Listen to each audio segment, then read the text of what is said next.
안녕하세요. 김어준입니다. 지난 주말 김관진 전 국방장관에 이어 임관빈 전 국방부 정책실장도 석방됐습니다. 김관진 전 장관이 구속적부심 청구한 이후 조중동을 필두로 한 보수매체에서 김관진은 북한이 가장 무서워하는 참 군인이라는 바보 같은 논리를 서로 복사해가며 반복했었죠. 구속적부심으로 석방될 리가 없는데 왜 이렇게까지 구명기사를 쓰나 했었습니다. 아니었습니다. 그들은 그들의 파트를 열심히 수행하고 있었던 거죠. 몇몇 매체는 이 석방을 법원과 검찰의 갈등이라는 프레임으로 보도합니다. 아니죠. 제발 그렇게 봐주기를 원하는 거겠죠.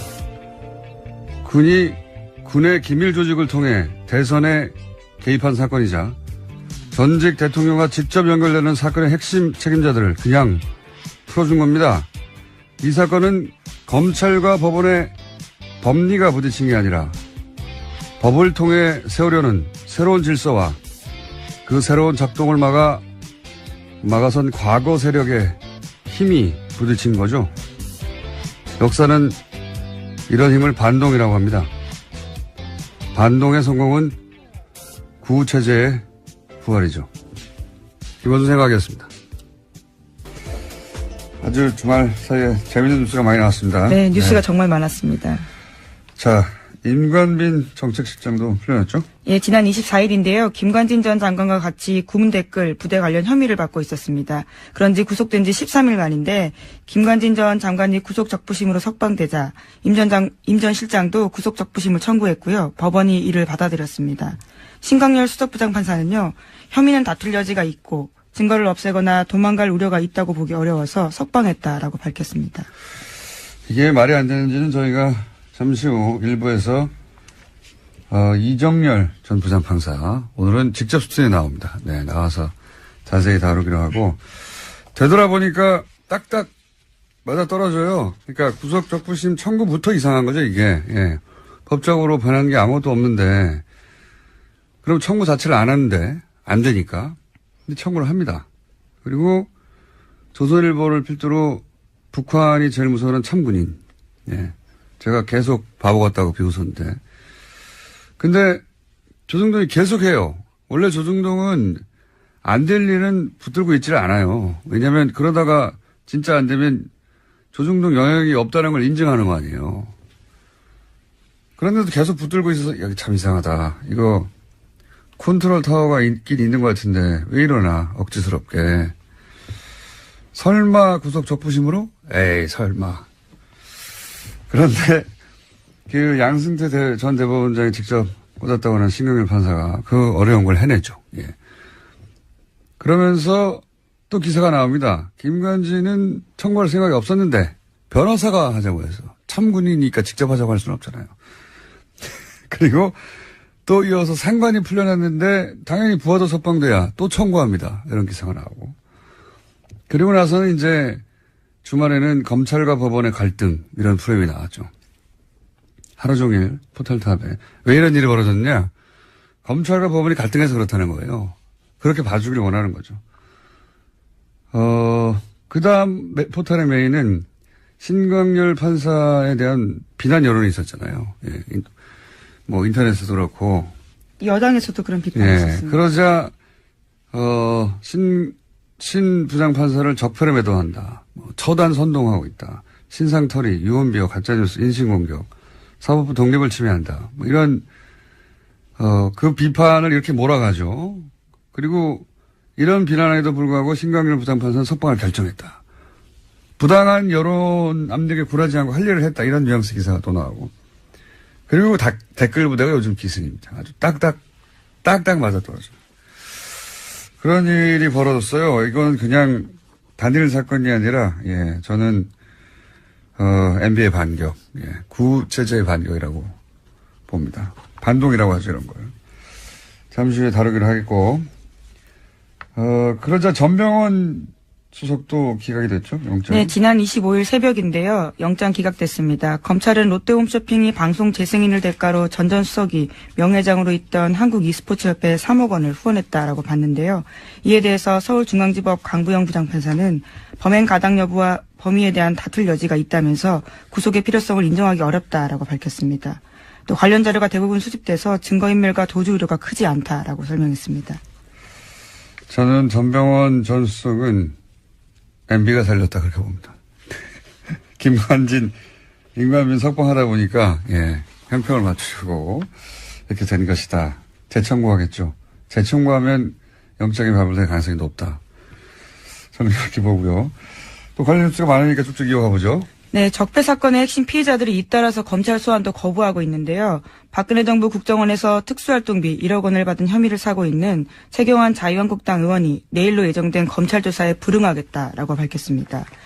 공정하지 못한 수사에는 협조하기 어렵다라는 건데요. 현역 국회의원에게는 불체포 특권이 있습니다. 그렇기 때문에 국회 본회의 표결에서 제적의원 과반수 출석과 출석의원 과반수 찬성이 나와야지만 체포가 가능한 상황입니다. 뿐만 아니라 김병찬 서울 용산경찰서장도 검찰의 요구에 출석해달라는 검찰의 요구에 응하지 않고 있는데요. 지난 25일 출석이 예정돼 있었습니다.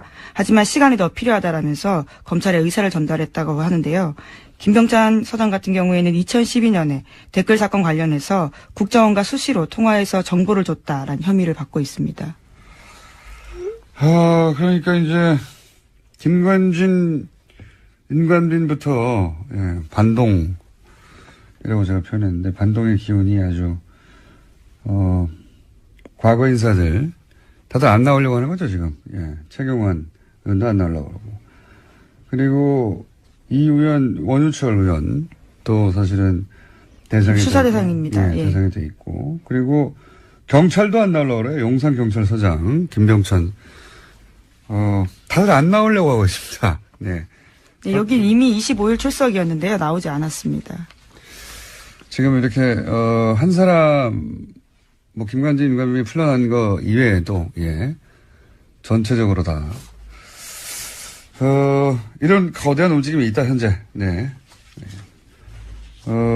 긴장이 필요하다. 네. 제가 보기엔 다시 한번 큰 싸움이 시작되려고 한다. 저는 그렇게 봅니다. 다음 뉴스는요. 네, 박근혜 정부 국정원이 검찰의 댓글 수사를 막기 위해서 청와대에 SOS를 보낸 적이 있다라는 이야기도 나왔는데요. 과거 이야기입니다. 핵심 인력을 교체하려고 하는 등 수사팀에 와해시키려고 했던 정황이 드러났다라는 겁니다. 국정원이 당시 청와대에 올린 보고서를 보면 2013년 댓글 특별수사팀의 인적 구성에 심각한 문제가 있다 이렇게 내용을 보고했는데 보고서에는 특수통 검사들이 균형적인 정무 감각이 부족하다라고 평가해놨습니다. 그러면서 당시 특별수사팀장이었던 윤석열 팀장에 대해서는요. 통제가 안 되는 인사다라고 평가를 했고 또 특정 검사에 대해서는 할아버지가 전라도 출신이라서 원적이 문제가 있다. 또 특정 다른 검사는 대학 시절에 학생운동을 했다라면서 소위 건전 성향 법조인으로 수사팀을 바꿔야 한다라는 이야기를 제안했다라고 합니다. 윤석열 팀장은 통제가 안 된다. 네. 네. 통제가 안 되죠. 네. 그때도 와해시키려고 했고. 네, 2013년입니다.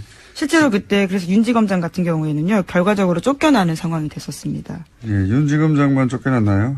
네, 최동욱 총장도요. 검찰총장 자체를 날려버렸는데요. 자, 그리고 지금도 사실은 그런 일이 벌어지고 있는 셈입니다. 본격적으로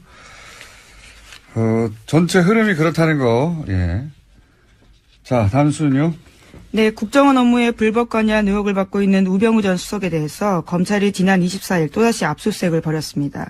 이번에는 재판을 받고 돌아가는 우 전 수석에게 영장을 제시하고 기습적으로 휴대전화 차량을 압수수색한 건데요.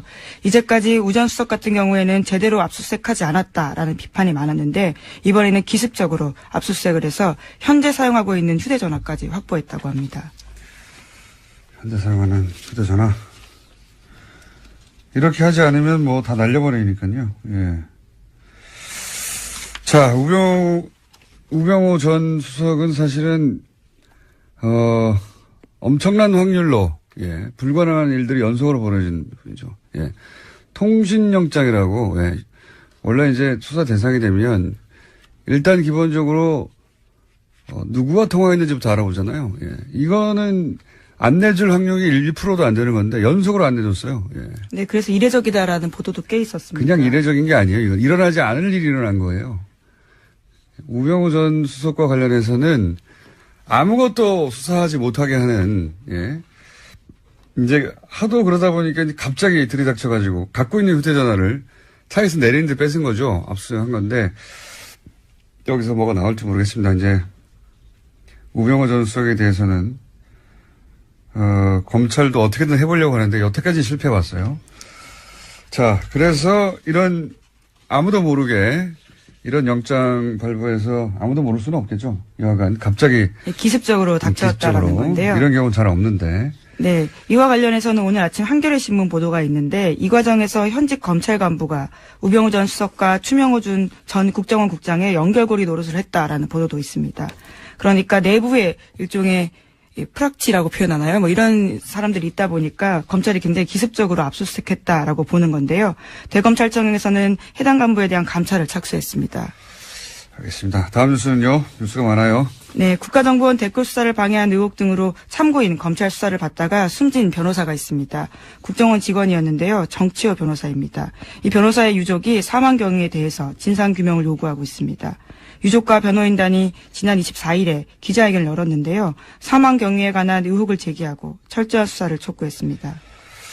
이거 저희도 한번 다룰 생각인데 처음에 자살 기도했다고 하는 그 장소부터가 알고 보니 자살을 할 수 없는 장소였다. 물도 얕고 그리고 워낙 차량 이동이 많고 뛰어내리면 누구나 볼 수 있고 누구나 볼 수 있다는 건 금방 구출된다는 얘기죠. 근데 수심도 얕아서 1.5m밖에 안 되고 그러니까 자살을 정말로 하려고 했던 게 아니라 본인이 어떤 상황에 처해 있는지 알리려고 했던 거죠. 예. 그런 상황이었고 특히 제가 의심되는 대목은 휴대전화 평소 3대 사용했는데 2대가 사라졌더라. 사라진 것만 해도 이상한데 유족이 알고 있는 사라진 전화번호 한 대 전화했더니 누가 받았다는 거 아닙니까? 네, 처음엔 받았는데 이후에는 전원이 계속 꺼져 있었다라고 합니다. 받고 네. 이거 정 변호사 핸드폰 아니다라고 끊어버렸다는 거 아니에요? 말이 안 되는 거죠. 그러니까 사망한 이후 누군가 가져갔다는 얘기니까 누군가 가져간 사람과 사망과 연관관계 따져봐야 되고 그 외에 몇 가지 더 있습니다. 이 유가족은 이것이 단순 자살이 아니다. 타살 의혹이 있다. 이런 정황 여러 가지를 지금 주장하고 있군요. 네, 유가족들이 굉장히 저도 만나봤는데요. 아주 적극적입니다. 그래서 모든 이 루트를 따라다니면서 증거를 수집하고 있어서요. 만만치 않은 사건입니다. 알겠습니다. 자, 다음 뉴스는요. 네, 더불어민주당 진선미 의원이 지난 24일에 이명박 전 대통령의 비자금 단서를 확인했다면서 검찰의 재수사를 촉구했는데요. 국회 본회의 자유 발언에서 한 이야기입니다. 2012년 내곡동 특감 수사 종료 사흘 앞두고 발견됐던 이명박 전 대통령의 아들 이시영 씨의 명의의 삼성동 힐스테이트 전세 자금에 대해서 이야기를 했습니다. 자, 이 사건도 자세히 따져봐야 되는 사건이죠. 이게 이제 당시에 내곡동 특검할 때 내곡동 땅을 살 때 현금 6억 원을 가져와서 샀다. 근데 이시영 씨는 당시 무직이고 재산도 3,600만 밖에 없었는데 6억 어디서 났냐. 아버지가 준 거 아니냐. 그럼 아버지 통장에도 변동이 없으니까 비자금이다. 이런 얘기고. 그리고 그때 그뿐만 아니라 삼성동에 거주하고 있던 힐스테이트 전세자금도 6억 4천 원이었는데 이것도 역시 본인이 낸 게 아니다.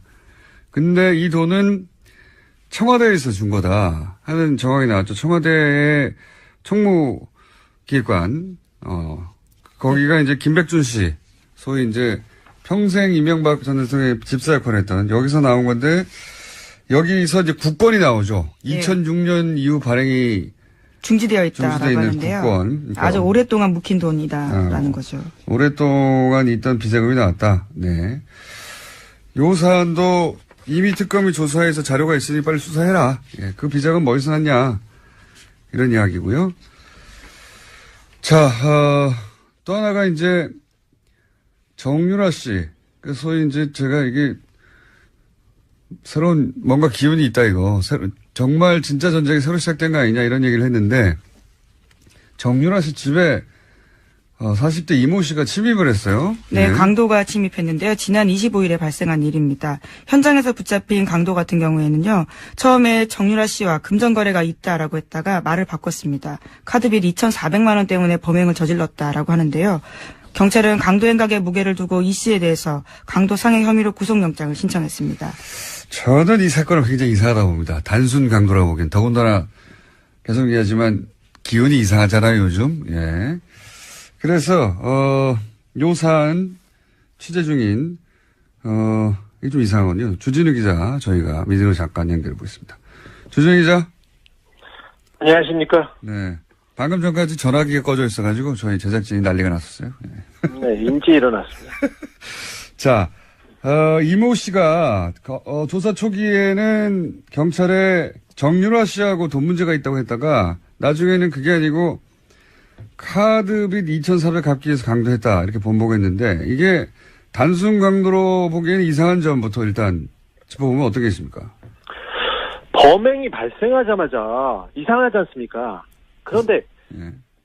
경찰과 그리고 언론에서 일제히 우발적인 범행이라고 발표를 했고요. 그 다음에 정유라 씨하고 같이 지내던 이 씨가 크게 다쳤어요. 예. 근데 경미한 부상이라고 계속 보도가 나오는 게 좀 이상했습니다. 그리고 예.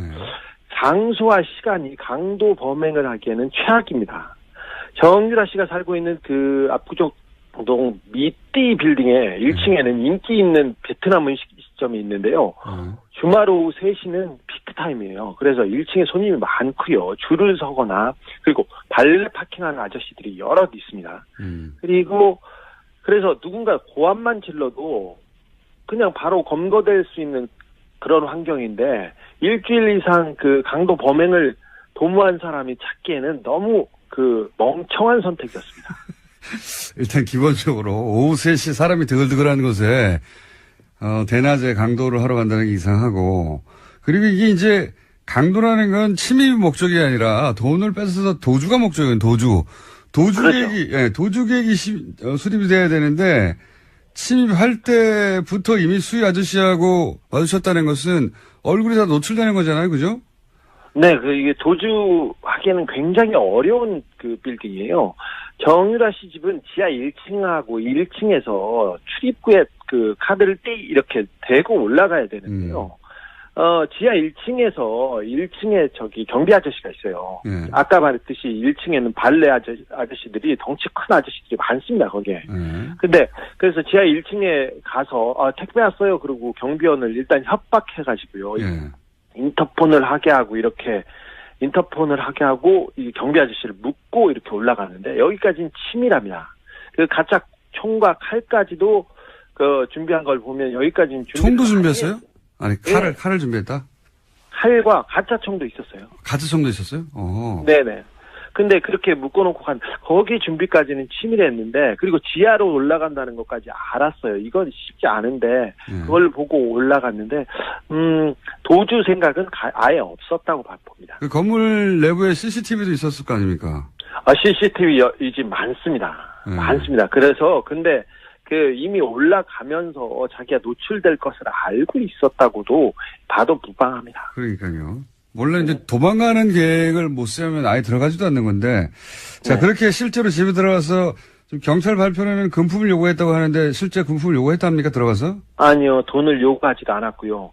그 돈을 숨겨놨을, 최순실 씨나 정유라 씨 큰 부자이기 때문에 어디에 숨겨놨겠지, 쌓아놨겠지 했는데 금품을 찾기 위해서 집을 뒤진 흔적도 없습니다. 뒤지지도 않았습니다, 아예. 그럼 들어가서 실제로 어떤 행동을 했습니까? 이 부분 주목되고 있지 않은데 누가 보내서 왔다고 얘기했어요, 분명히. 누가 보내서 왔다. 그리고 정유라 나와라. 할 얘기가 있다. 할 얘기가 있어서 나와라. 이런 소리를 계속 질렀다고 합니다. 그래서 아직 어떤 얘기를 했는지는 지금 취재 중입니다. 누가 보내서 왔다. 그리고 할 얘기가 있어서 왔다. 네. 그 외에 또 어떤 행동을 했습니까? 정유라 씨는 이 빌딩에 6층, 7층에 복층에 있는 집에 살고 있는데 6층에는 고땡땡 유모가 살고 있고요. 유모가 고모. 있고, 네. 7층에는 정유라 씨가 지내고 있어요. 원래 6층에 정유라 씨가 살았어요. 그리고 7층에는 정윤혜 씨와 최순실 씨 방이 있었어요. 각방이었습니다, 사실. 별걸 다 각방. 예. 네, 거기에 어떤 사진이 걸려 있고, 이상한 도령 사진이 걸려 있고 그렇습니다. 40대 계안이 6층에 올라가서 모모의 신분증을 뺐었어요. 신분증이요? 신분증을 보면서 어딘가에 전화도 했습니다. 이 어디 신분증을 보잖아. 네, 이거 수사 중이니까 곧 파악이 될 겁니다. 뭐 집에 그 돈이 없으면 뭐 돈과 비슷한 카드를 뺏는다든가 분명히 뭘 다른 걸 해야 되는데 인출 시도를 신분증을 한다든가. 보고 신분증을 보고 전화를 했다는 것은 좀 이상하죠. 굉장히 이상하네요. 이건. 네. 돈을 목적으로 한 침이 아닌 건 거의 분명한 것 같은데. 그리고 네. 아까 이제 마필 관리사 같이 네. 거주하고 있던 마필 관리사 이모 씨가 이제 다투다가 예. 칼에 찔렸다. 그런데 뭐 네. 경미한 부상 정도 생명 지장이 없다. 이런 식의 보도가 있는데 사실 아닙니까? 그것도 사실 아닙니다. 6층에서 좀 소란이 있고 그러니까 7층에서 이제 이모 씨가 나왔어요. 예. 근데 마필 관리사 이 씨한테는 너하고는 감정이 없다. 찌르고 난 다음에도 너한테는 미안하게 생각한다. 이런 식으로 얘기를 했어요. 그리고는 나 너한테 볼 일 없으니까 저기 정유라 나와라. 정유라 나와라. 이렇게 계속 얘기하고 그리고 다른 거를 찾았습니다. 볼 일이 없다. 네. 다른 볼 일이 있다는 이야기네요. 네네. 돈도 아니었고 다른 볼 일이 네. 있다. 마필 관리사 생명에 지장이 없다는 보도는요. 이것도 좀 수상한데요. 그 칼이 굉장히 깊숙이 한 번에 쑥 들어갔습니다. 거의 전문가나 소행이라고 볼 수 있을 정도의 상처라고 저는 들었어요. 그래서 병원에도 확인해 봤는데, 몇 센치만 옆으로 갔으면 그 신장을 관통해서, 사람 바로 죽을 수도 있었어요. 그래서 단순한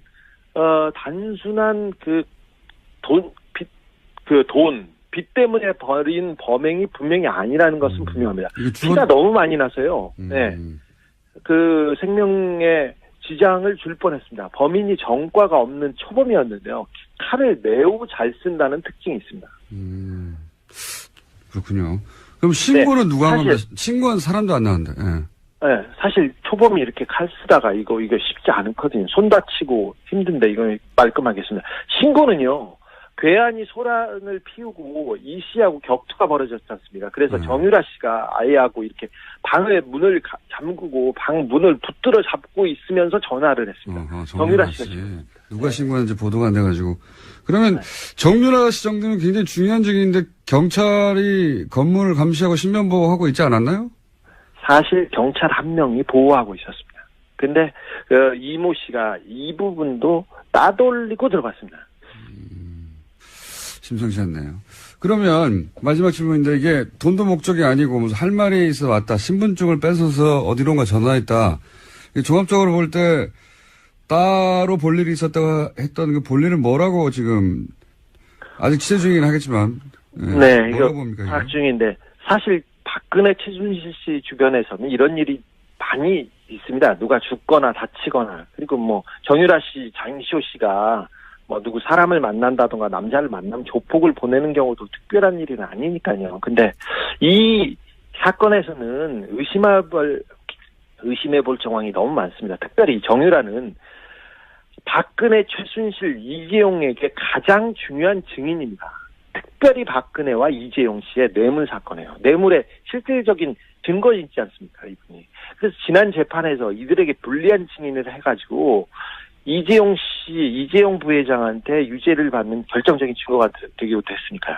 사실 정유라 씨가 겁을 먹거나 아니면 다른 증인이 그 겁을 먹고 입을 다물라고 메시지를 보내기에는 이보다 더 좋은 상황이 없습니다.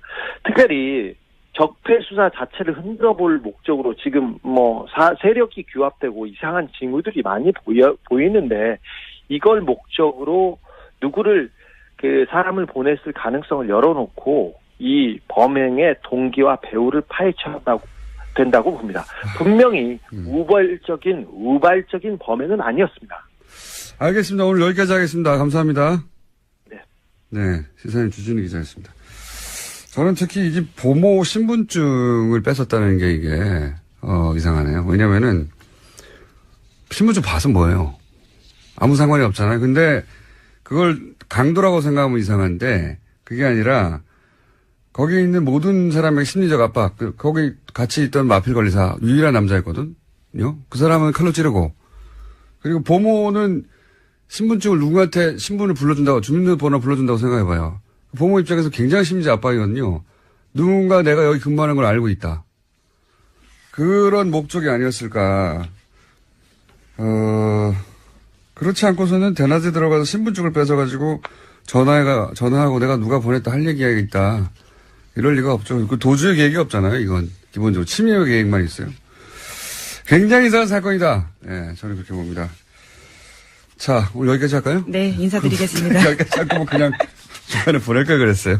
네. 지금까지. 네, 시사인 김은지였습니다. 감사합니다. 네, 감사합니다. 김관진 전 장관, 임관빈 전 실장 모두 석방이 됐습니다. 이 사건 저희가 뉴스공장 전속 영장 해설판사 법무법인 동안의 변호사 아니고 사무장 그리고 영장 전담 판사를 실제로 해본 경력을 가진 이정열 전 부장판사 오늘은 스튜디오에 직접 나오셨습니다. 안녕하십니까? 네, 안녕하십니까? 아니 어떻게 스튜디오에 직접 나오겠다고 하셨어요? 이게 저 처음에 공장장님도 서두에서 말씀하셨지만은 좀 이상합니다. 지금 상황이 되게 매우 이상한 예. 사건입니다. 매우. 예. 좀 엄중한 상황이 아닌가 싶어서 예. 뭐 제가 그렇게 뭐 영향력이 있거나 뭐 그런 사람은 아니지만 근데 좀 알고 있는 거는 좀 청취자님들께 전달을 해드려야 될 의무가 있지 않나 싶어서 청을 넣었는데 예. 또 여기 사실 출연하고 싶어 하시는 분들 되게 많으시잖아요. 되게 많습니다, 예. 사실. 예. 근데 그렇게 받아주셔가지고 너무 감사합니다. 쪽좀 뽑으려고 하는 거죠? 예, 뭐 준비되어 있습니다. 예. 예. 지난주에 저희가 잠깐 인터뷰를 했어요. 예. 네, 잠깐 인터뷰 할 때, 이런 방식의 석방은 정말 드문 일이고, 네. 네. 구속적부심으로 이제 석방이 된다 하더라도 보통은 이제 영장이 발부됐는데 그 이후에 합의가 됐다더라. 네. 혹은 뭐, 새로운 뭐, 유리한, 이제 구속된 사람에게 유리한 증거가 나왔다더라. 네. 그럴 경우에나 되는 건데, 지금 네. 아무 일도 없는데, 갑자기 석방이 연속으로 돼버렸어요. 그래서 네. 이게 하나도 이상한데 연속으로 된 거 이게 진짜 법리적으로 설명을 시도할 수는 있으나 이 정도 되면 법리 이상의 것이 있다.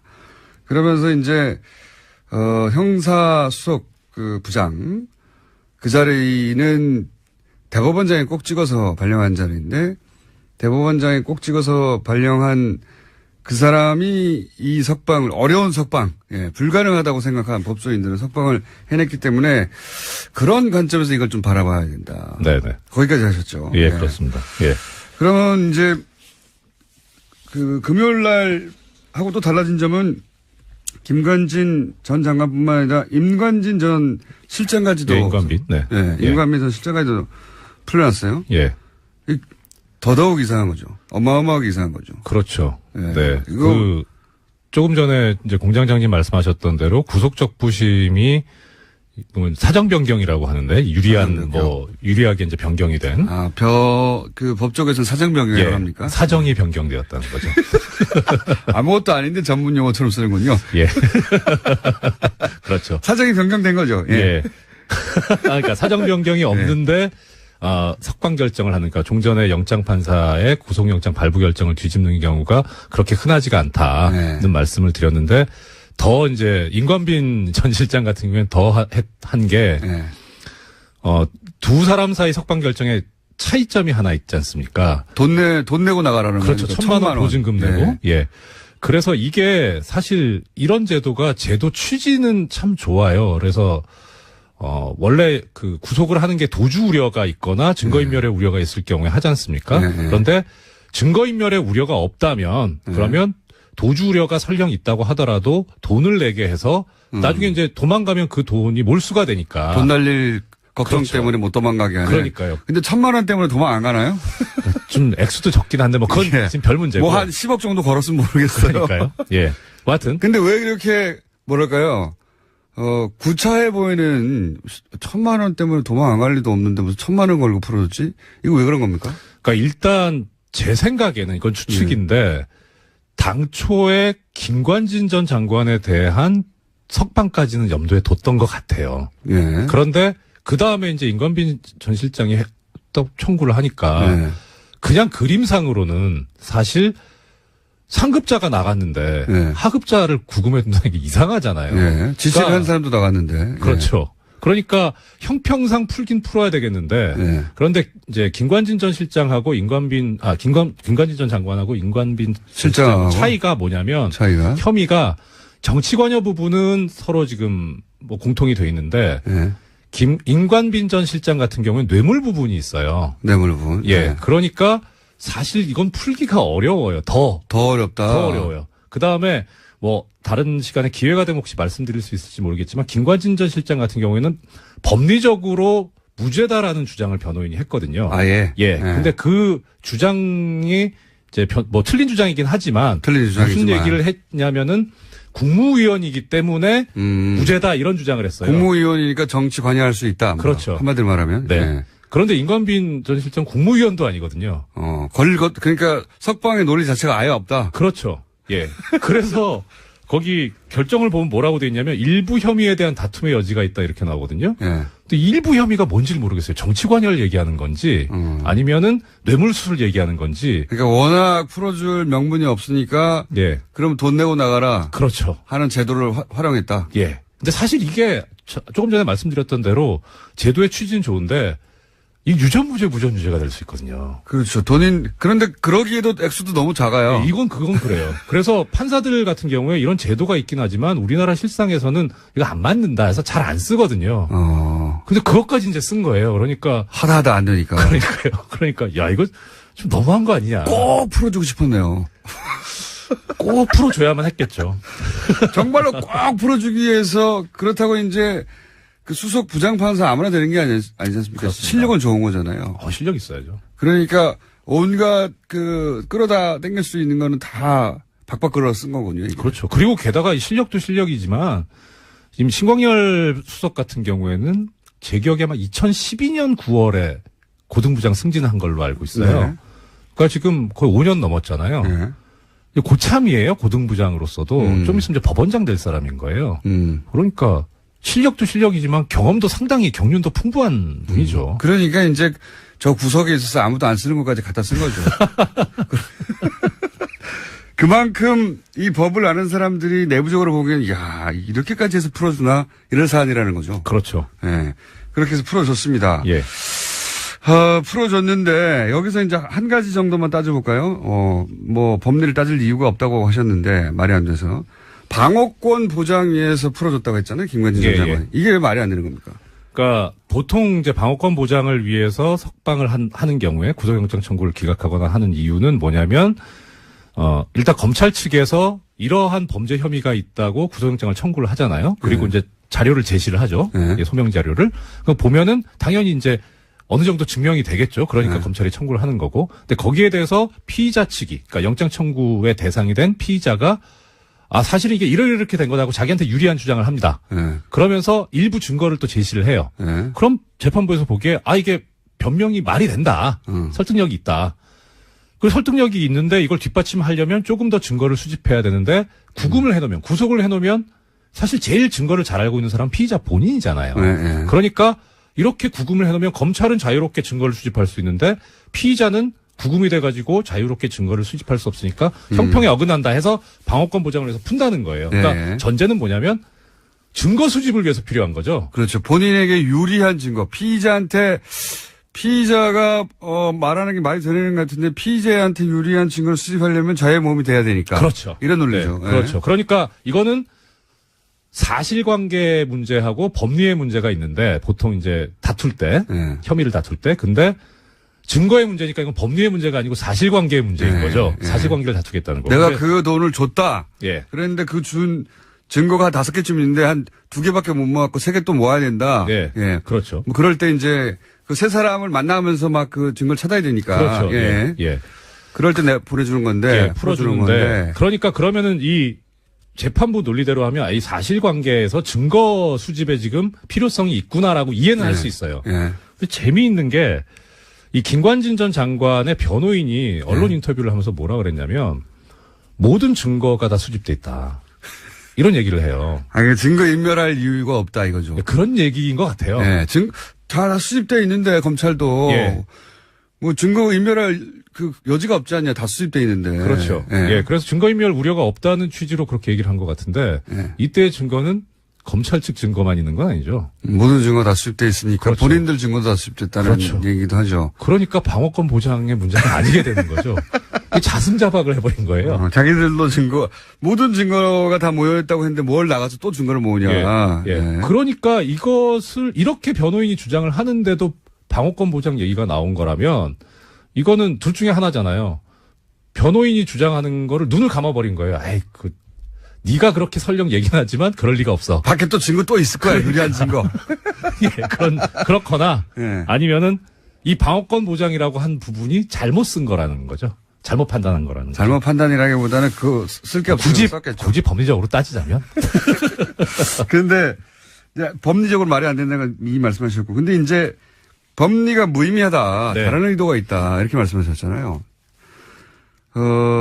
법리 말고 다른 의도가 있다라고 생각되는 정황들은 뭐 여러 가지 있었겠지만 예. 판사로서 그런 생각을 예. 하셨던 포인트가 있을 거 아닙니까? 이게 저는 정보 수집할 방법이 그렇게 많지 않으니까 주로 언론 기사를 참조하는데 네. 주진우 기자는 조선일보라고 말씀하셨는데 전 세계일보에서 봤어요.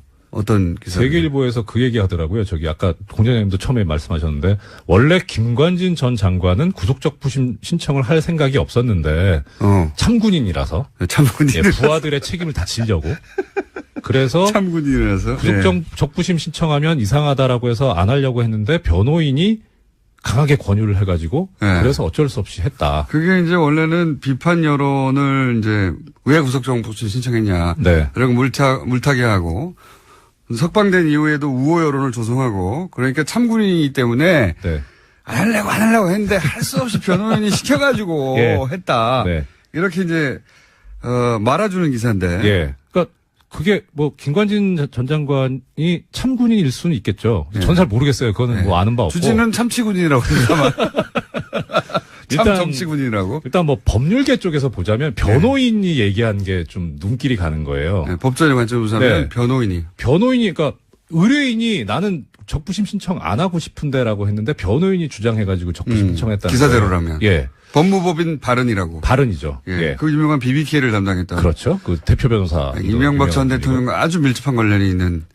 예. 이명박 전 대통령 시절에 비약적으로 발전한. 네. 하여튼 그건 그렇고. 예, 하여튼 발언해서 그렇게 안 한다고 했는데 신청했다. 신청했어요. 그러면 보통 이제 일반적으로 전 변호사는 아니지만 보통 변호사가 못 되신 거죠. 사무장에 머물러 계신 거죠. 논점에서 벗어났습니다. 일반적으로 의뢰인이 원하지 않는데 변호사가 하자고 하면 나중에 이거 안 되면 어떻게 합니까? 책임 때문에 못 합니다. 못 하죠. 예, 원래. 그러니까 의뢰인이 하자고 해도 변호사가 보기에 이거 안 될 것 같은 말리거든요. 근데 그럼 안 된다고 말립니다. 이거 해봐야 괜히 역효과만 납니다. 이러고 말리는데 오히려 근데 이 경우에는 희한한 게 이 구속적부심이 보통 잘 받아들여지는 거라면 또 그럴 수도 있어요. 이거 한번 해볼 만합니다 하는데 원래도 안 받아들여져요. 근데 그걸 하자고 해요 변호인이. 게다가 이렇게 중요한 사건을 더더욱 안 받아주는데. 그러니까 그걸 막 해요. 그러니까 이거 뭔가 이게 그런 소문도 들었어요. 법조계내에서 이거 저는 농담이라고 생각하는데 신광열 부장하고 강훈 대표 변호사하고 둘이 통화 기록을 좀 까봐야 되는 거 아니냐. 이건 좀 심하고. 법무법인 발언하고 신광열 부장판사하고 서로 통화한 거 아니냐. 이건 저는 아니라고 봅니다. 그건 너무 심한 거 같고. 그렇게 그런 방식 유치하게 하지는 않았을 거라고 봐요. 저는. 근데 적어도 최소한 이거 청구하면 가능성이 있다. 라고 하는 어떤 상당한 근거를 가지고 있다는 뭔가 거죠. 시그널이 있었으니까 했겠죠. 그렇죠. 예. 그렇지 않으면은 법무법인 발언 측에서 그 책임을 감수하면서 뭐 하려고 하겠습니까? 변호사들은 대단히 보수적입니다. 이럴 때. 그렇죠. 안 되는 걸 했다가 괜히 손해날 일을 아마도 피의자가 하자고 해도 안 된다고 말리는 게 정상인데 안 한다고 하는 걸 끝까지 하게 했다고 하면 믿는 구석이 있어요. 그러니까요. 믿는 구석. 그러니까 이건 좀 이상하다. 뭔가 있다. 그 생각이 들어요. 그때부터 이상하다고 생각하셨고요. 야, 이거는 안 될 일인데 왜 변호사들이 먼저 나서서 했단 말인가. 그러니까요. 게다가 이어서 또 임관민 실장은 그런 기사가 나왔거든요. 중간에. 아니 지시한 사람이 나갔으면 이제 그러면 부하도 나가야 되는 거 아니냐. 이 기사의 톤은 내가 내가 싫지만 예. 신청해가지고 만약에 석방이 되면 그 석방을 근거로 부하도 풀려날 수 있지 않겠습니까? 라고 권유했다고. 그 얘기도 참군이. 나와요. 예, 그 얘기도 참군이. 기사에 나와요. 예. 그러니까 곧 임금비도 신청하겠구나. 예. 두 사람을 풀어주는 논리를 그렇게 연결했구나 하고 예. 딱 눈치를 챌 수밖에 없는. 그렇죠. 그렇죠? 그 세계일보 그 기사가 저는 너무 마음에 들더라고요. 그래서 김관진 전 장관이 참군인이라고 쓴 논조인데 이거 뭔가 지금 얘기가 있었다는 소리구나. 그러니까요. 자기들끼리 다 얘기가 됐고 요거 먼저 석방하고 그다음에 부하를 석방하는 거구나. 예. 부하 석방은 너무 말이 안 되니까 돈으로. 돈 1,000만 원 내고 나는 걸로 풀어줬구나. 저는 신광열 부장판사의 성향만 막연히 믿고 변호사가 배팅했다고 보지는 않습니다. 그건 좀 위험하죠, 사실. 예, 그건 말이 안 되는 것 같고. 왜냐하면 조중동 매체들이 사전 여론 조성 작업부터 쭉 했잖아요. 참군인. 얼마나 많이 기사를 냈는지. 그래서 보다 큰 시나리오 아래서 이게 전체적으로 진행된 사건이 아니겠는가. 저는 이제 추정하지만 법조인이시니까. 전 조심스럽죠. 예, 법조인이시니까 어쨌든 기사에 나온 예. 변호사가 먼저 하자고 했다더라라든가 아니면 임관빈까지 하자고 하더라. 그리고 곧이어 역시 되더라. 네. 그리고 1,000만 원 내고 풀어주는 희한한 방식. 예. 이런 경우 보셨어요? 먹겠습니까? 이게 욕먹거든요. 저기 했다가. 법원 내에서도 욕먹을 거 아니에요. 그러니까 법에 있는 제도니까 사실 욕하기는 좀 그래요. 근데 잘 안 하니까 그런 수준이죠. 희한하다. 이런 정도죠. 판사들은 더 보수적이기 때문에 희한하네. 이런 정도. 그러면 찍어서 신광열 부장판사를 양승태 대법원장 시절에 찍어서 임명한 소위 말해서 이제 오른팔 정도 되는 사람이다. 이런 찍어서 임명했다는 확실한 겁니까? 오른팔이라는 말씀 제가 드린 말씀은 그건 아니고. 주진우 기자의 표현이긴 예, 합니다. 찍어서라는 그건 당연히 근거가 있죠. 그러니까 이게 제가 찍어서 발령냈다라는 걸 가지고. 30초 남았습니다. 그렇습니까? 예. 최초 보도한, 비난하는 얘기를 최초 보도한 문화일보 기사에도 그렇게 나와 있어요. 2006년 2월 2일자 기사인데 거기 보면 서울중앙지방법원 형사수석 부장판사로 신광열 부장이 간다라고 그렇게 나와 있어요. 근데 인사 발령문이 그렇게 돼 있어요. 아예. 발령문이 딱 그 사람 이름을 예. 찍어서 예. 두리뭉실 나오는 게 아니라. 그러니까 신광열 부장만 온 게 아니라 다른 수석 부장들 다 그래요. 찍어서 부장판사는. 네. 법무법인 동안 사무장 이정일 전 부장판사였습니다. 네, 고맙습니다. 안녕하세요. 김호준입니다. 지난 주말 김관진 전 국방장관에 이어 임관빈 전 국방부 정책실장도 석방됐습니다. 김관진 전 장관이 구속적부심 청구한 이후 조중동을 필두로 한 보수 매체에서 김관진은 북한이 가장 무서워하는 참 군인이라는 바보 같은 논리를 서로 복사해가며 반복했었죠. 구속적부심으로 석방될 리가 없는데 왜 이렇게까지 구명기사를 쓰나 했었습니다. 아니었습니다. 그들은 그들의 파트를 열심히 수행하고 있었던 거죠. 몇몇 매체는 이 석방을 법원과 검찰의 갈등이라는 프레임으로 보도합니다. 아니죠. 제발 그렇게 봐주기를 원하는 거겠죠. 군이 군의 기밀 조직을 통해 대선에 개입한 사건이자 전직 대통령과 직접 연결되는 사건의 핵심 책임자들을 그냥 풀어준 겁니다. 이 사건은 검찰과 법원의 법리가 부딪힌 게 아니라 법을 통해 세우려는 새로운 질서와 그 새로운 작동을 막아선 과거 세력의 힘이 부딪힌 거죠. 역사는 이런 힘을 반동이라고 합니다. 반동의 성공은 구체제의 부활이죠. 김원준 생각이었습니다. 아주 주말 사이에 재밌는 뉴스가 많이 나왔습니다. 네, 뉴스가 정말 많았습니다. 자, 임관빈 정책실장도 풀려났죠? 예, 지난 24일인데요. 김관진 전 장관과 같이 구문 댓글 부대 관련 혐의를 받고 있었습니다. 그런지 구속된 지 13일만인데 김관진 전 장관이 구속적부심으로 석방되자 임 전 실장도 구속적부심을 청구했고요. 법원이 이를 받아들였습니다. 신광열 수석부장판사는요. 혐의는 다툴 여지가 있고 증거를 없애거나 도망갈 우려가 있다고 보기 어려워서 석방했다라고 밝혔습니다. 이게 말이 안 되는지는 저희가 잠시 후 일부에서 이정열 전 부장판사 오늘은 직접 수준에 나옵니다. 네, 나와서 자세히 다루기로 하고 되돌아보니까 딱딱 맞아 떨어져요. 그러니까 구속적부심 청구부터 이상한 거죠, 이게. 예. 법적으로 변한 게 아무것도 없는데 그럼 청구 자체를 안 하는데 안 되니까 근데 청구를 합니다. 그리고 조선일보를 필두로 북한이 제일 무서워하는 참군인. 예. 제가 계속 바보 같다고 비웃었는데. 근데 조중동이 계속해요. 원래 조중동은 안 될 일은 붙들고 있지를 않아요. 왜냐하면 그러다가 진짜 안 되면 조중동 영향이 없다는 걸 인정하는 거 아니에요. 그런데도 계속 붙들고 있어서 여기 참 이상하다. 이거 컨트롤 타워가 수심도 얕아서 1.5m밖에 안 되고 그러니까 뭐 자살을 정말로 하려고 했던 게 아니라 본인이 어떤 상황에 처해 있는지 알리려고 했던 거죠. 예. 그런 상황이었고 특히 제가 의심되는 대목은 휴대전화 평소 3대 사용했는데 2대가 사라졌더라. 사라진 것만 해도 이상한데 유족이 알고 있는 사라진 전화번호 1대 전화했더니 누가 받았다는 거 아닙니까? 네, 처음엔 받았는데 이후에는 전원이 계속 꺼져 있었다라고 합니다. 받고 네.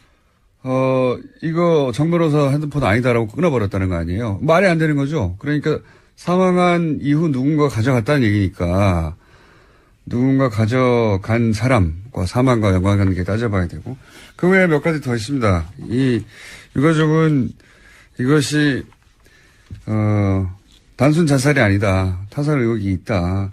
이런 정황 여러 가지를 지금 주장하고 있고요. 네, 유가족들이 굉장히 저도 만나봤는데요. 아주 적극적입니다. 그래서 모든 이 루트를 따라다니면서 증거를 수집하고 있어서요. 만만치 않은 사건입니다. 알겠습니다. 자, 다음 순요. 네, 더불어민주당 진선미 의원이 지난 24일에 이명박 전 대통령의 비자금 단서를 확인했다면서 검찰에 재수사를 촉구했는데요. 국회 본회의 자유발언에서 한 이야기입니다. 2012년 내곡동 특감 수사 종료 사흘 앞두고 발견됐던 이명박 전 대통령의 아들 이시영 씨의 명의의 삼성동 힐스테이트 전세 자금에 대해서 이야기를 했습니다. 자, 이 사건도 자세히 따져봐야 되는 사건이죠. 이게 이제 당시에 내곡동 특검할 때 내곡동 땅을 살 때 현금 6억 원을 가져와서 샀다. 근데 이시영 씨는 당시 무직이고 재산도 3,600만 밖에 없었는데 이 6억 어디서 났냐. 아버지가 준 거 아니냐. 그럼 아버지 통장에도 변동이 없으니까 비자금이다. 이런 얘기고. 그리고 그때 그뿐만 아니라 삼성동에 거주하고 있던 힐스테이트 전세자금도 6억 4천 원이었는데 이것도 역시 본인이 낸 게 아니다. 근데 이 돈은 청와대에서 준 거다 하는 정황이 나왔죠. 청와대의 총무기획관, 거기가 이제 김백준 씨, 소위 이제 평생 이명박 전 대통령의 집사 역할을 했던 여기서 나온 건데 여기서 이제 국권이 나오죠. 네. 2006년 이후 발행이 중지되어 있다라고 있는 하는데요. 국권. 그러니까 아주 오랫동안 묵힌 돈이다라는 거죠. 오랫동안 있던 비자금이 나왔다. 네. 요 사안도 이미 특검이 조사해서 자료가 있으니 빨리 수사해라. 예, 그 비자금 어디서 났냐. 이런 이야기고요. 자, 또 하나가 이제 정유라 씨. 그 소위 이제 제가 이게 새로운 뭔가 기운이 있다 이거. 정말 진짜 전쟁에 낸 불체포 특권이 있습니다. 그렇기 때문에 국회 본회의 표결에서 제적의원 과반수 출석과 출석의원 과반수 찬성이 나와야지만 체포가 가능한 상황입니다. 뿐만 아니라 김병찬 서울 용산경찰서장도 검찰의 요구에 출석해달라는 검찰의 요구에 응하지 않고 있는데요. 지난 25일 출석이 예정돼 있었습니다. 하지만 시간이 더 필요하다라면서 검찰에 의사를 전달했다고 하는데요. 김병찬 서장 같은 경우에는 2012년에 댓글 사건 관련해서 국정원과 수시로 통화해서 정보를 줬다라는 혐의를 받고 있습니다. 그러니까 이제 인관빈부터 반동 이라고 제가 표현했는데 반동의 기운이 아주 과거 인사들 다들 안 나오려고 하는 거죠 지금. 최경환 의원도 안 나오려고 하고 그리고 이 의원 원유철 의원 또 사실은 대상이 수사 대상입니다. 대상이 돼 있고 그리고 경찰도 안 나오려고 그래요. 용산경찰서장 김병찬 다들 안 나오려고 하고 있습니다. 네. 네, 여긴 이미 25일 출석이었는데요. 나오지 않았습니다. 지금 이렇게 한 사람을 뭐 김관진 임관빈이 풀려난 거 이외에도 전체적으로 다 이런 거대한 움직임이 있다 현재. 네. 긴장이 필요하다. 네. 제가 보기엔 다시 한번 큰 싸움이 시작되려고 한다. 예. 저는 그렇게 봅니다. 다음 뉴스는요. 네, 박근혜 정부 국정원이 검찰의 댓글 수사를 막기 위해서 청와대에 SOS를 보낸 적이 있다라는 이야기도 나왔는데요. 과거 이야기입니다. 핵심 인력을 교체하려고 하는 등 수사팀에 와해시키려고 했던 정황이 드러났다라는 겁니다. 국정원이 당시 청와대에 올린 보고서를 보면 2013년 댓글 특별수사팀의 인적 구성에 심각한 문제가 있다 이렇게 내용을 보고했는데 보고서에는 특수성 검사들이 균형적인 정무 감각이 부족하다라고 평가해놨습니다. 그러면서 당시 특별수사팀장이었던 윤석열 팀장에 대해서는요. 통제가 안 되는 인사다라고 평가를 했고 또 특정 검사에 대해서는 할아버지가 전라도 출신이라서 원적이 문제가 있다. 또 특정 다른 검사는 대학 시절에 학생운동을 했다라면서 소위 건전 성향 법조인으로 수사팀을 바꿔야 한다라는 이야기를 제안했다라고 합니다. 윤석열 팀장은 통제가 안 된다. 네. 네. 통제가 안 되죠. 네. 그때도 와해시키려고 했고. 네, 2013년입니다. 실제로 그때 그래서 윤지검장 같은 경우에는요 결과적으로 쫓겨나는 상황이 됐었습니다. 예, 윤지검장만 쫓겨났나요? 예. 네, 최동욱 총장도요. 예. 검찰총장 자체를 날려버렸는데요. 예. 자, 그리고 지금도 사실은 그런 일이 벌어지고 있는 셈이 있는 것 같은데 왜 이러나 억지스럽게. 설마 구속 적부심으로? 에이 설마. 그런데 그 양승태 전 대법원장이 직접 꽂았다고 하는 신경일 판사가 그 어려운 걸 해냈죠. 예. 그러면서 또 기사가 나옵니다. 김관진은 청구할 생각이 없었는데 변호사가 하자고 해서 참군이니까 직접 하자고 할 수는 없잖아요. 그리고 또 이어서 상관이 풀려났는데 당연히 부하도 석방돼야 또 청구합니다. 이런 기사가 나오고. 그리고 나서는 이제 주말에는 검찰과 법원의 갈등 이런 프레임이 나왔죠. 하루 종일 포털탑에. 왜 이런 일이 벌어졌냐? 검찰과 법원이 갈등해서 그렇다는 거예요. 그렇게 봐주길 원하는 거죠. 그 다음 포털의 메인은 신광열 판사에 대한 비난 여론이 있었잖아요. 예. 뭐 인터넷에도 그렇고. 여당에서도 그런 비판이 예. 있었습니다. 그러자, 신 부장 판사를 적폐로 매도한다. 뭐 처단 선동하고 있다. 신상털이, 유언비어, 가짜뉴스, 인신공격. 사법부 독립을 침해한다. 뭐 이런, 그 비판을 이렇게 몰아가죠. 그리고 이런 비난에도 불구하고 신광열 부장판사는 석방을 결정했다. 부당한 여론 압력에 굴하지 않고 할 일을 했다. 이런 뉘앙스 기사가 또 나오고. 그리고 댓글 부대가 요즘 기승입니다. 아주 딱딱 맞아떨어져요. 그런 일이 벌어졌어요. 이건 그냥 단일 사건이 아니라, 예, 저는 MB의 반격, 예, 구체제의 반격이라고 봅니다. 반동이라고 하죠, 이런 걸. 잠시 후에 다루기로 하겠고, 그러자 전병헌 수석도 기각이 됐죠, 영장? 네, 지난 25일 새벽인데요. 영장 기각됐습니다. 검찰은 롯데홈쇼핑이 방송 재승인을 대가로 전 전 수석이 명예장으로 있던 한국e스포츠협회에 3억 원을 후원했다라고 봤는데요. 이에 대해서 서울중앙지법 강부영 부장판사는 범행 가당 여부와 범위에 대한 다툴 여지가 있다면서 구속의 필요성을 인정하기 어렵다라고 밝혔습니다. 또 관련 자료가 대부분 수집돼서 증거인멸과 도주 우려가 크지 않다라고 설명했습니다. 저는 전병헌 전 수석은 MB가 살렸다 그렇게 봅니다. 김관진, 임관빈 석방하다 보니까 예, 형평을 맞추고 이렇게 된 것이다. 재청구하겠죠. 재청구하면 영장이 발부될 가능성이 높다. 저는 그렇게 보고요. 또 관련 뉴스가 많으니까 쭉쭉 이어가 보죠. 네, 적폐 사건의 핵심 피의자들이 잇따라서 검찰 소환도 거부하고 있는데요. 박근혜 정부 국정원에서 특수활동비 1억 원을 받은 혐의를 사고 있는 최경환 자유한국당 의원이 내일로 예정된 검찰 조사에 불응하겠다라고 밝혔습니다. 공정하지 못한 수사에는 협조하기 어렵다라는 건데요. 현역 국회의원에게 본격적으로 전체 흐름이 그렇다는 거. 예. 자, 다음 순요. 네, 국정원 업무에 불법 관여한 의혹을 받고 있는 우병우 전 수석에 대해서 검찰이 지난 24일 또다시 압수수색을 벌였습니다. 이번에는 재판을 받고 돌아가는 우 전 수석에게 영장을 제시하고 기습적으로 휴대전화 차량을 압수수색한 건데요. 이제까지 우 전 수석 같은 경우에는 제대로 압수수색하지 않았다라는 비판이 많았는데 이번에는 기습적으로 압수수색을 해서 현재 사용하고 있는 휴대전화까지 확보했다고 합니다. 현재 사용하는 휴대전화. 이렇게 하지 않으면 뭐 다 날려버리니까요. 예.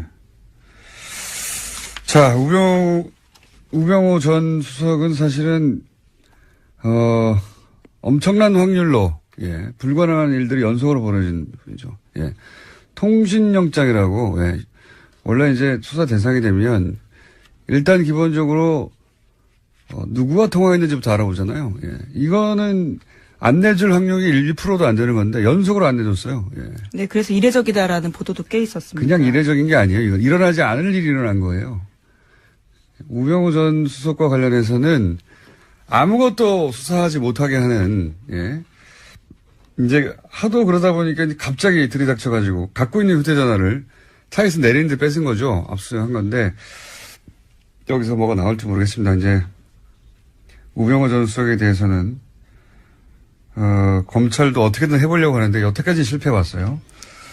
자, 그래서 이런 아무도 모르게 이런 영장 발부해서 아무도 모를 수는 없겠죠. 여하간 갑자기 네, 기습적으로 닥쳤다라는 기습적으로. 건데요. 이런 경우는 잘 없는데. 네, 이와 관련해서는 오늘 아침 한겨레 신문 보도가 있는데 이 과정에서 현직 검찰 간부가 우병우 전 수석과 추명호 전 국정원 국장의 연결고리 노릇을 했다라는 보도도 있습니다. 그러니까 내부에 일종의 프락치라고 표현하나요? 뭐 이런 사람들이 있다 보니까 검찰이 굉장히 기습적으로 압수수색했다라고 보는 건데요. 대검찰청에서는 해당 간부에 대한 감찰을 착수했습니다. 알겠습니다. 다음 뉴스는요. 뉴스가 많아요. 네, 국가정보원 댓글 수사를 방해한 의혹 등으로 참고인 검찰 수사를 받다가 숨진 변호사가 있습니다. 국정원 직원이었는데요. 정치호 변호사입니다. 이 변호사의 유족이 사망 경위에 대해서 진상규명을 요구하고 있습니다. 유족과 변호인단이 지난 24일에 기자회견을 열었는데요. 사망 경위에 관한 의혹을 제기하고 철저한 수사를 촉구했습니다. 이게 저희도 한번 다룰 생각인데, 처음에 자살 기도했다고 하는 그 장소부터가 알고 보니 자살을 할 수 없는 장소였다. 그러니까 물도 얕고, 그리고 워낙, 차량 이동이 많고, 뛰어내리면 누구나 볼 수 있고, 누구나 볼 수 있다는 건 금방 구출된다는 얘기죠. 근데